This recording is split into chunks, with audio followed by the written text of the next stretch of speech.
सभी को जय मसीह की। परमेश्वर के नाम की महिमा हो। परमेश्वर ने हमें ऐसा एक सुनहरा अवसर दिया है कि हम परमेश्वर के वचन से मनन कर सकें। आपकी ध्यान में आमंत्रित करना चाहूँगा भजन संगीता 90 की ओर। हम जानते हैं हमारे बाइबल में जो भजन संगीता है अनेक परमेश्वर के दास लोग के द्वारा रची गई है। कुछ भजन संगीता आसाफ ने लिखा है, कोरह के पुत्र ने कुछ भजन संगीता लिखा है, सुलेमान ने भी कुछ भजन संगीता लिखा है, ऐसा विश्वास किया जाता है। अधिकतर भजन संगीता दाऊद के द्वारा रची गई है। भजन संगीता 90 केवल एकमात्र भजन संगीता है जो परमेश्वर के दास मूसा ने लिखा है। इसके संदर्भ जब हम पढ़ते हैं, केवल कुछ बातों को जब हम मनन करते हैं, काफी रोचक है। मूसा के जीवन में एक घटना होती है जो उन्हें इस भजन संगीता लिखने में प्रेरणा देती है। हम जानते हैं कि मूसा का जीवन में उनका बड़ा भाई अहरोन का कितना अधिक एक बहुत अच्छी तरह से उन्होंने मूसा के जीवन में भागी बना है। इन बात से हम वाकिफ है कि मूसा हकलाता था, मूसा बोलने के लिए नहीं जानता था और मूसा को परमेश्वर ने एक बहुत बड़ा जिम्मेदारी सौंपा था और ये जिम्मेदारी पूरा करने के लिए मूसा को साथ देने वाला व्यक्ति था मूसा का भाई अहरोन। तो अहरोन केवल एक भाई नहीं था, उससे भी अधिक था। मूसा के जीवन में मूसा के लिए बात करने वाला वक्ता था। मूसा जब बोलने में हकलाता था, उनको सहायता देते हुए, उनको मदद करते हुए अहरोन उनके जीवन में एक बहुत बड़ी भूमिका को निभाया है। उतना ही नहीं, एक दोस्त के समान, एक भाई के समान परमेश्वर के कार्य में उनके साथ देने वाला, साझेदारी करने वाला परमेश्वर के दास। इस परमेश्वर के दास अहरोन का एक दिन मृत्यु हो जाता है, दुनिया से चले जाते हैं। ये दुखद निदान मूसा के दिल को तोड़ देती है। मूसा का मन कमजोर हो जाता है ये खबर सुनते हुए ही कि उनका भाई अब नहीं रहा। മോശ ഇത് കേൾക്കുമ്പോൾ മോശയുടെ മനസ്സിൽ വളരെയധികം വിഷമം ഉളവാകുന്ന ഒരു സംഭവമാണ് ഇവിടെ സംഭവിക്കുന്നത്. താൻ ഏറെ സ്നേഹിച്ച തൻ്റെ സഹോദരനായ അഹരോൻ തൻ്റെ പ്രേക്ഷിക ദൗത്യത്തിൽ കൂട്ടാളിയായി തീർന്ന, തനിക്ക് വേണ്ടി സംസാരിക്കുവാൻ ഒരു സ്നേഹിതനെ പോലെ എപ്പോഴും തൻ്റെ കൂടെ ഇരുന്ന തൻ്റെ ജ്യേഷ്ഠ സഹോദരൻ അഹ്റോന്റെ വേർപാട് തന്നിൽ ദുഃഖമുളവാക്കുന്നതായി നമുക്ക് കാണാൻ കഴിയും.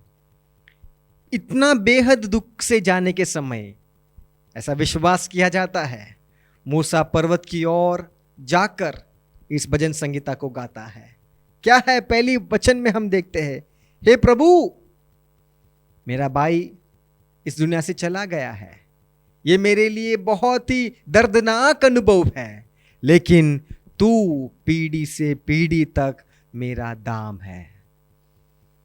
प्रियो, इस पहला वचन से परमेश्वर हमसे बात करता है। परमेश्वर हमारा दाम है। कब से है? इससे पहले कि पहाड़ उत्पन्न हुए या तूने पृथ्वी और जगत की रचना की, अनादि काल से अनंत काल तक तू परमेश्वर है। मूसा क्या कहता है? परमेश्वर, ये मेरे लिए बहुत ही दुख की बात है कि मेरा भाई मुझसे चला गया है, लेकिन अहरोन का परमेश्वर आज भी मेरे साथ है। इंसान हट जाती है, एक पीढ़ी समाप्त हो जाती है, लेकिन अब्राहम का परमेश्वर, इसहाक का परमेश्वर, याकूब का परमेश्वर मेरे लिए सर्वदा के लिए एक धाम बना है। प्रियो, ये हमारी ताकत है। परमेश्वर हमारा दाम है। परमेश्वर हमारे साथ में रहता है. തലമുറ തലമുറയായി നമ്മുടെ സംഗീതമാണ്. കർത്താവ് നമ്മുടെ സംഗീതമാണ്. തലമുറ തലമുറയായി നമ്മുടെ കൂടെയുള്ള നല്ല കർത്താവ്. पीढ़ी से पीढ़ी तक वो हमारे साथ में रहता है. पहाड़ हट जाएगी, पृथ्वी हट जाएगी, लेकिन ये परमेश्वर हमारे साथ में रहता है। इस दुनिया में जो भी संबंध है, जो भी रिश्ताएं हैं, ये सारे रिश्ताएं एक दिन खबर तक ही होगा, उसके बाद सब कुछ समाप्त होगा। पति पत्नी, भाई बहन, माता पिता, सारे रिश्ताओं में एक सीमा है। मृत्यु तक सब हमारे साथ में होगा। एक दिन सब लोग हमें छोड़कर चले जाएंगे, विदा लेंगे, लेकिन उस समय भी अगर यीशु मसीह के साथ हमारा गहराई में एक रिश्ता है, एक अटूट संबंध है, ये परमेश्वर हमारा दाम बनकर केवल इस दुनिया के जीवन में ही नहीं, अनंत काल में जब हम जाएंगे, हमें महिमा में स्वीकार करने वाला है हमारा परमेश्वर। തലമുറയായി നമ്മുടെ സങ്കേതമാണ്.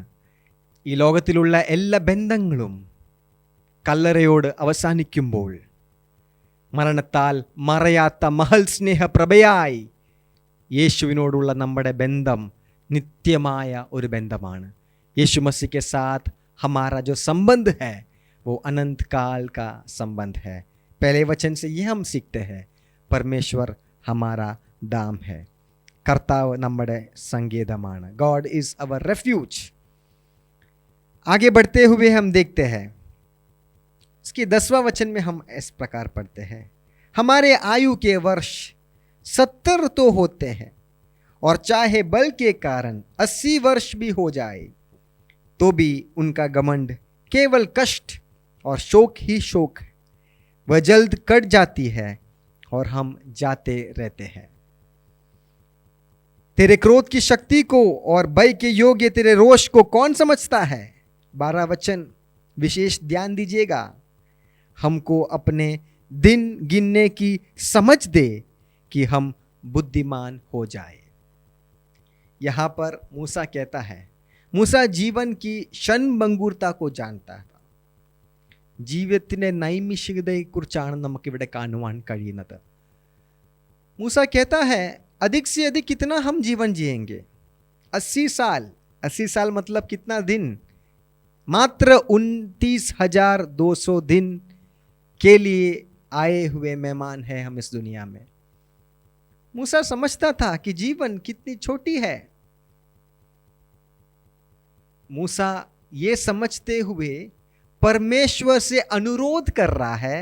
क्या है विनती. परमेश्वर हमको सिखा. क्या सिखाए.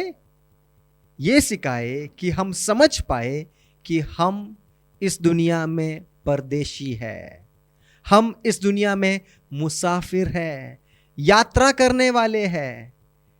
മോശ കർത്താവിനോട് പ്രാർത്ഥിക്കുകയാണ്, കർത്താവേ നാളുകളെ എണ്ണുവാൻ തക്കവണ്ണം ബുദ്ധി ഞങ്ങൾക്ക് നൽകിത്ത, ഞങ്ങളുടെ ജീവിതം നൈമിഷികമാണ് എന്നുള്ള ബോധ്യം ഞങ്ങളുടെ ഉള്ളിൽ അങ്ങ് പ്രകാശിപ്പിക്കണമേ എന്ന് കർത്താവിനോട് മോശ പ്രാർത്ഥിക്കുകയാണ്.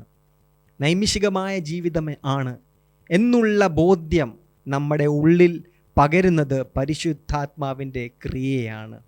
हमारे दिलों के अंदर पवित्र आत्मा हमको समझ देता है कि हम इस दुनिया में मुसाफिर है, परदेशी है.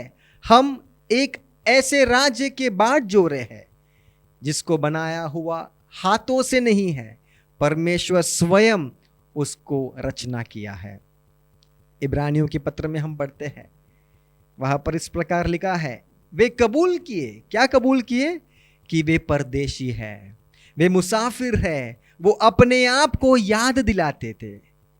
They would remind themselves that they are pilgrims on earth. दुनिया में वे परदेशी है, मुसाफिर है. ये हर एक दिन अपने आप को वे याद दिलाते थे.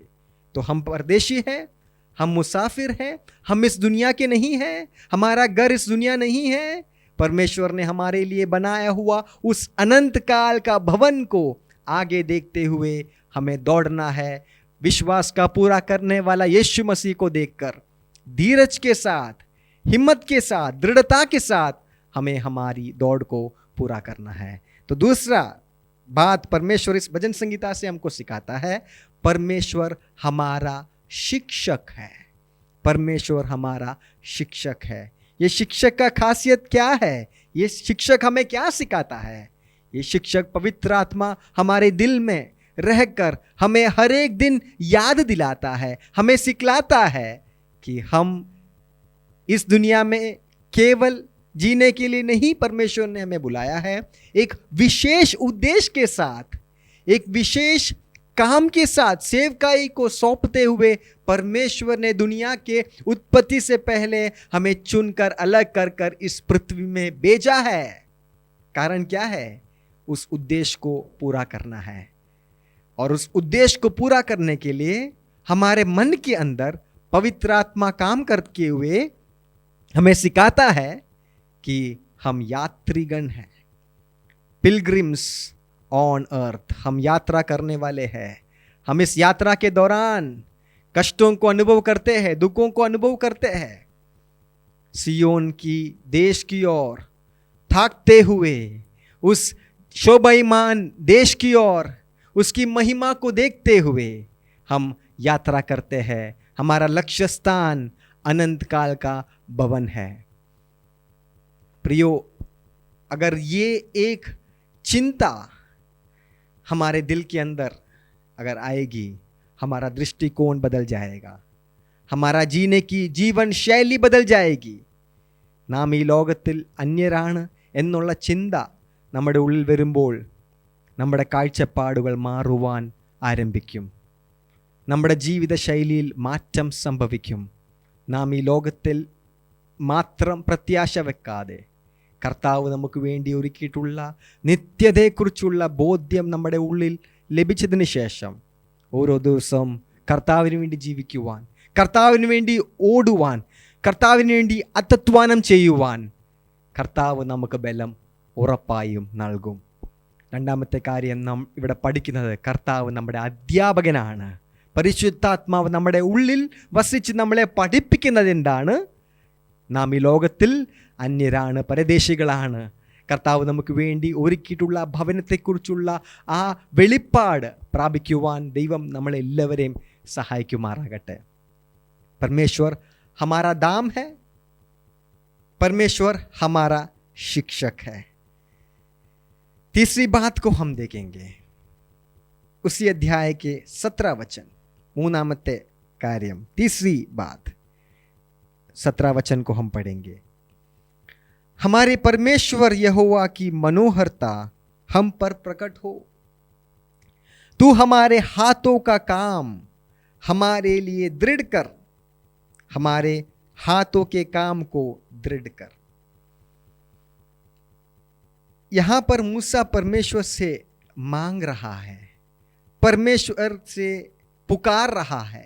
क्या है दिल की चाहत? मूसा का अभिलाषा क्या है?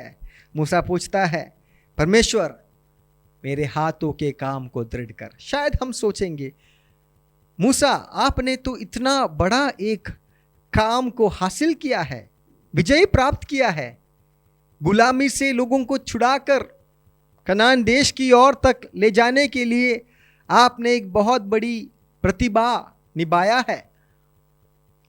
फिर भी आप इस प्रकार एक अनुरोध परमेश्वर से क्यों करते हो?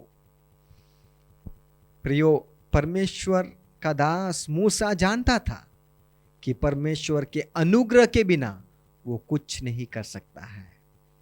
परमेश्वर का अनुग्रह के बिना हमारे जीवन में एक छोटी सी छोटी बात भी करने के लिए हम सक्षम नहीं है. तीसरे इस बिंदु में हम समझ पाते हैं, परमेश्वर अनुग्रह का दाता है. परमेश्वर अनुग्रह का दाता है. God is a source of all grace. കർത്താവ് കൃപയുടെ ഉറവിടമാണ്. നമ്മുടെ കർത്താവ്, നമ്മുടെ ദൈവം കൃപയുടെ ഉറവിടമാണ്. परमेश्वर अनुग्रह देता है. प्रियो, हम शायद सोचते हैं हमारे बलबूते से हम बहुत कुछ करते हैं. हम जाते हैं, आते हैं, पढ़ाई करते हैं, काम करते हैं, हमारा परिवेश हो जाता है, हम विभिन्न क्षेत्रों में सम्मिलित हो जाते हैं, अनेक बातों में, अनेक प्रक्रिया करने में लवलीन हो जाते हैं. लेकिन प्रियो, अगर विजेता प्राप्त करना है, एक ही तत्व है, वो है परमेश्वर का अनुग्रह हमें प्राप्त करना है. परमेश्वर के अनुग्रह के बिना हम कुछ नहीं है. हम जो भी है, जिस प्रकार पौलुस जिक्र करता है, मैं जो भी हूँ परमेश्वर के अनुग्रह से ही हो। पौलुस को परमेश्वर ने प्रत्युत्तर दी, क्या था वो? मेरा अनुग्रह तेरे लिए काफी है। माई grace is sufficient for you, എന്റെ കൃപ നിനക്ക് മതി। हमारे बलहीनता में परमेश्वर का अनुग्रह पूरा हो जाता है। सफलता प्राप्त करना है, क्या करना है? मंत्र क्या है? सफलता विजेता प्राप्त करने की राह क्या है? एक ही उपाय है, एक ही सुझाव है, परमेश्वर से अनुग्रह को प्राप्त करना है और उस अनुग्रह से सक्षम होकर हमें काम करना है, हमें प्रयास करना है, हमें परमेश्वर के राज्य के लिए यत्न करना है। जो भी क्षेत्र में हम हमारे हाथों को बढ़ाते हैं, अगर सफलता को प्राप्त करना है, ये प्रार्थना हमारे दिल की चाहत होना है, परमेश्वर मेरे हाथों के काम को तू सफल कर, मेरे हाथों के काम को तू दृढ़ कर, ഞങ്ങളുടെ കൈകളുടെ പ്രവൃത്തിയെ അങ്ങ് സാധ്യമാക്കി നൽകണമേ। കൃപയുടെ ഉറവിടമാണ് കർത്താവ്। परमेश्वर अनुग्रह का दाता है। पतरस के समान, यूहन्ना के समान, याकूब के समान, जिस प्रकार कड़ी परिश्रम किया, रात भर मछली को लेने के लिए प्रयास किया, मछली पकड़ने की यत्न किया, लेकिन कुछ नहीं मिला। कारण क्या है? परमेश्वर का अनुग्रह उस कार्य में नहीं था। परमेश्वर के अनुग्रह अगर हमारे कार्य क्षेत्र में नहीं होगा, हम भले ही बहुत परिश्रम करके दिन रात प्रयास करेंगे, फिर भी हम कामयाब नहीं होंगे। सफलता हासिल करना है, इस दुनिया को बनाए वो परमेश्वर अपने दिल से जब अनुग्रह लेता है, अनुग्रह को स्वीकार करने के लिए नम्रता की आवश्यकता है। परमेश्वर अनुग्रह किसको देता है? जो नम्र है उनको परमेश्वर अनुग्रह का भंडार खोलता है। जैसा हम गीत में गाते हैं, अनुग्रहकारी प्रिय प्रभु जी तेरे पास हम आते हैं, तन मन धन सब कुछ तेरे कलवरी के क्रूस पर हम न्योछावर करते हुए हमारा घमंड, हमारा अहंकार को हम हटाकर वेदी पर हमारा जीवन को हम समर्पित करते हैं। हमारे घमंड को जब हम हटाते हैं, परमेश्वर अनुग्रह देता है और उस अनुग्रह हमें बलवंत करता है, हमें सहायता करता है परमेश्वर के लिए महान कामों को हासिल करने के लिए। ये हमें सामर्थ्य प्रदान करती है। टाइटैनिक जहाज के बारे में हम सब सुने हैं। महत्वपूर्ण तरीके से दुनिया का सबसे उत्कृष्ट लोगों ने मिलकर इसकी रचना की। दुनिया मिलकर कहा हमने एक बहुत महत्वपूर्ण कार्य को हासिल किया है, लेकिन एक छोटा सा बर्फ के टुकड़े के सामने उसका विनाश हो गया। प्रियो, परमेश्वर अगर हमारे जीवन में अनुग्रह नहीं प्रदान करता है, हम जो भी करते हैं वो सब व्यर्थ है। विजेता सफलता हमारे जीवन में कब होती है? जब हम प्रयास करते हैं और उसके साथ ही परमेश्वर अनुग्रह को भी जोड़ता है। अनुग्रह के बिना हम कुछ नहीं कर सकते हैं। यीशु के बिना, यीशु में वास करने के बिना हम कुछ नहीं कर सकते। यीशु स्वयं कहा, मेरे बिना तुम कुछ नहीं कर सकते। कुछ भी करना है, परमेश्वर हमारे साथ होना बहुत ही जरूरी है। इस भजन संगीता से हम 3 बातों को सीखा। उस बातों को हम मिलकर दोहराएंगे, हम उसको कबूल करेंगे। पहली बात, परमेश्वर हमारा दाम है। ഒന്നാമതായി നാം കേട്ടത്, കർത്താവ് നമ്മുടെ സങ്കേതമാണ്। परमेश्वर हमारा बल है, हमारा दाम है। पीढ़ी से पीढ़ी तक, केवल कुछ दिनों के लिए नहीं, अनंत काल से लेकर अनंत काल तक वो हमारा परमेश्वर है। परमेश्वर हमारा दाम है। दुनिया हट जाएगी, हम प्रेम करने वाले, हमें प्रेम करने वाले लोग हमसे विदा लेंगे, लेकिन मृत्यु के पार भी हाथ पकड़कर महिमा में हमें स्वीकार करने वाला यीशु मसीह के साथ एक गहराई में एक रिश्ता को हम बरकरार रखेंगे। दूसरी बात, परमेश्वर हमारा शिक्षक है। पवित्र आत्मा हमारे भीतर हमें प्रेरणा देती है, हमें सिखाती है हमें इस बात से वाकिफ करवाता है कि हम इस दुनिया में मुसाफिर है। परमेश्वर ने हमारे लिए बनाया हुआ उस देश, उस भवन, उस घर की ओर हमारे आंखें लगाकर हमें दौड़ना है। और तीसरा बात, परमेश्वर अनुग्रह का दाता है। परमेश्वर के अनुग्रह के बिना हम कुछ नहीं कर सकते हैं। हमें समझना है कि हमारा जीवन छोटी है। മൂന്ന് കാര്യങ്ങൾ നമ്മൾ ഈ വേദഭാഗത്തിൽ നിന്ന് പഠിച്ചു. ഒന്നാമത്, കർത്താവ് തലമുറ തലമുറയായി നമ്മുടെ സങ്കേതമാണ്. രണ്ടാമതായി, കർത്താവ് നമ്മുടെ അധ്യാപകനാണ്. മൂന്നാമതായി, കർത്താവ് കൃപയുടെ ഉറവിടമാണ്. इस अनुग्रहकारी परमेश्वर के पास जाकर अनुग्रह प्राप्त करके इस छोटा सा जिंदगी को परमेश्वर के हाथों में देखकर പരിശ്രമം करेंगे. परमेश्वर के राज्य के लिए കർത്താവിന് വേണ്ടി നമുക്ക് അധ്വാനം ചെയ്യാം. सुबह से शाम हम यात्रा करेंगे सुसमाचार को लेकर, परमेश्वर के राज्य के लिए, लोगों के लिए, औरों के लिए जीवन जीने के लिए परमेश्वर हम सबको सहायता करे. मूसा के समान हम कबूल करना है. मूसा के साथी छोड़कर चला गया, निराशा हुआ, दुख हुआ, लेकिन दुख को पार करवाने वाला एक आशा मूसा के दिल में परमेश्वर ने दिया. वो परमेश्वर स्वयं है. मूसा सीख लिया कि भैया जीवन बहुत छोटी है, जल्दी बीत जाती है. जीवन में कुछ बड़ी बात नहीं है, अर्थशून्य जिंदगी. यीशु के बिना हमारा जीवन बहुत ही सूना है. और मूसा का दिल की विश्वास यही था कि परमेश्वर ने ही उनको मदद की, उनको सहायता की. जब लोग आते हैं, हमारा तारीफ करते हैं, कहते हैं आपने बड़ा काम किया, हमें कहना है हमने कुछ नहीं किया है, क्योंकि हमारे द्वारा परमेश्वर का अनुग्रह ने हमें सहायता की, शक्ति प्रदान की कि हम परमेश्वर के लिए कार्य कर सके.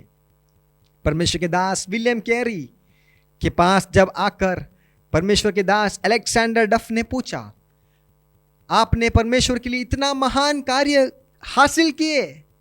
विलियम कैरी ने कहा, मैंने कुछ नहीं किया, मेरे बारे में मत बोलना. मेरे मृत्यु के पश्चात मेरे यीशु के बारे में आप लोग बोलिएगा. क्योंकि वो जानता था अगर कुछ भी किया है वो परमेश्वर के अनुग्रह से ही किया है. इस वचन के सामने हमारे जीवन को हम समर्पण करेंगे.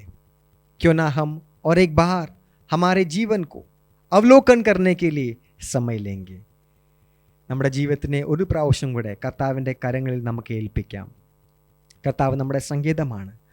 കർത്താവ് പരിശുദ്ധാത്മാവിനാൽ നമ്മെ പഠിപ്പിക്കുന്ന പാഠങ്ങൾ മറക്കാതെ നമ്മുടെ ജീവിതത്തിൽ അതിനെ പ്രാവർത്തികമാക്കുവാൻ പരിശുദ്ധാത്മാവിൻ്റെ ബലം നമുക്ക് അത്യാവശ്യമാണ്.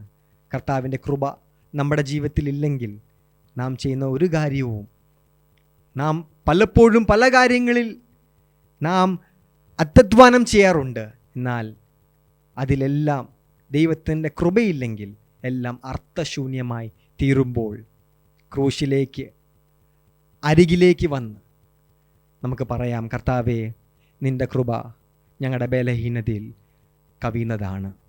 തികഞ്ഞു വരുന്ന ദൈവകൃപയിൽ നമുക്ക് പ്രത്യാശ വെക്കാം. आइए हमारे आंखों को हम बंद करेंगे और इस वचन के सामने हमारे जीवन को समर्पण करेंगे. पिता परमेश्वर, हम आपका धन्यवाद देते हैं. आपने इस भजन संगीता से हमसे बात किया है. परमेश्वर, आप हमारा दाम है. पीढ़ी से पीढ़ी तक आप हमारे साथ रहने वाला परमेश्वर है, इसलिए हम आपको बहुत बहुत धन्यवाद देते हैं. परमेश्वर, आप हमारा अध्यापक है. आप हमको सिखाता है, आप हमें समझाता है कि हम मुसाफिर हैं, हमारा दिन छोटे हैं, हमारा घर इस दुनिया नहीं है, नीले आसमान के पार आप हमारे लिए भवन को बना रहा है. और परमेश्वर, आप हमें ये सिखाया है कि आप अनुग्रह का दाता है. इस अनुग्रहकारी परमेश्वर के पास आकर अनुग्रह को स्वीकार करके उस अनुग्रह से, उस बल से महान कार्य आपके लिए करने के लिए आप हमको सहायता करना। आप ऐसा करेंगे ये हमारा विश्वास है। प्रार्थना सुना, धन्यवाद, आदर महिमा आपको देते हैं। यीशु मसीह के नाम से हम मांगते हैं, आमीन आमीन। इस वचन के द्वारा परमेश्वर आप सभी को आशीष दे। जय मसीह की।